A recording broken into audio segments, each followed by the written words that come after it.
Fabrication et matérialité. La fabrication d'un livre, c'est avant tout la fabrication d'un objet. L'aspect matériel est donc primordial. Plusieurs choix ont dû être faits en accord avec le pôle graphique, le pôle fabrication et, bien sûr, le pôle éditorial.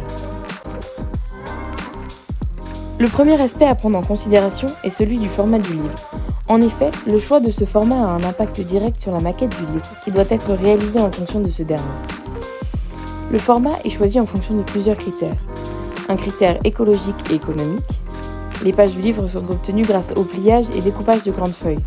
Le format détermine ainsi la quantité de chute et donc la quantité de papier qui sera acheté sans être utilisé.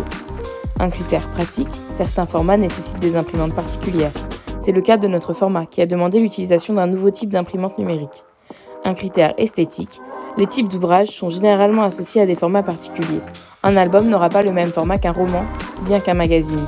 Le MOOC se différencie par sa flexibilité et son originalité. Nous ne pouvions donc pas opter pour un format trop simpliste. Qui dit matérialité dit sensorialité. Le livre est fait pour être touché. Un papier glacé se différencie d'un papier bouffant. Le choix du papier est un choix qui influence grandement l'expérience de lecture. Des considérations techniques et économiques sont nécessaires pour choisir un papier. On choisit un grammage, l'épaisseur du papier, un toucher, une couleur, mais il faut aussi être conscient de la réaction du papier choisi à l'encre, si c'est un papier très absorbant ou non. Pour notre MOOC, nous avons choisi le papier Arctic Volume White en 130 grammes.